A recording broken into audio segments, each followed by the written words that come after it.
After the death of Saul, David returned from defeating the Amalekites and stayed in Ziklag 2 days. On the third day, a man arrived from Saul's camp, with his clothes torn and with dust on his head. When he came to David, he fell to the ground to pay him honor. "Where have you come from?" David asked him. He answered, "I have escaped from the Israelite camp." "What happened?" David asked. "Tell me." He said, "The men fled from the battle. Many of them fell and died, and Saul and his son Jonathan are dead." Then David said to the young man who brought him the report, "How do you know that Saul and his son Jonathan are dead?" "I happened to be on Mount Gilboa," the young man said, "and there was Saul leaning on his spear, with the chariots and riders almost upon him. When he turned around and saw me, he called out to me, and I said, 'What can I do?'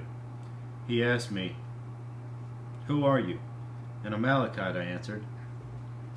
Then he said to me, 'Stand over me and kill me. I am in the throes of death,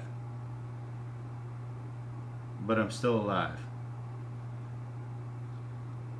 So I stood over him and killed him, because I knew that after he had fallen, he could not survive. And I took the crown that was on his head and the band on his arm, and have brought them here to my Lord." Then David and all the men with him took hold of their clothes and tore them. They mourned and wept and fasted till evening for Saul and his son Jonathan, and for the army of the Lord and the house of Israel, after they had fallen by the sword. David said to the young man who brought him the report, "Where are you from?" "I am the son of an alien, an Amalekite," he answered. David asked him, "Why were you not afraid to lift your hand to destroy the Lord's anointed?"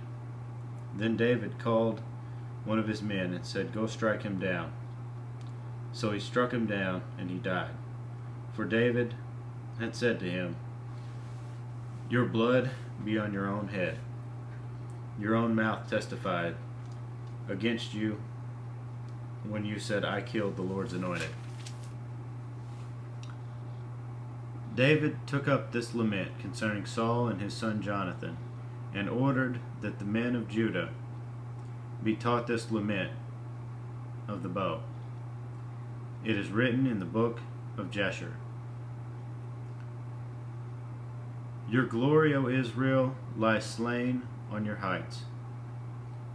How the mighty have fallen. Tell it not in Gath, proclaim it not in the streets of Ashkelon, lest the daughters of the Philistines be glad, lest the daughters of the uncircumcised rejoice. O mountains of Gilboa, may you have neither dew nor rain, nor fields that yield offerings of grain. For there the shield of the mighty was defiled, the shield of Saul, no longer rubbed with oil. From the blood of the slain, from the flesh of the mighty, the bow of Jonathan did not turn back. The sword of Saul did not return unsatisfied. Saul and Jonathan in life, they were loved and gracious, and in death they were not parted. They were swifter than eagles, and they were stronger than lions. O daughter of Israel, weep for Saul, who clothed in scarlet and finery, who adorned your garments with ornaments of gold. How the mighty have fallen in battle. Jonathan lies slain on your heights. I grieve for you, Jonathan, my brother. You were very dear to me.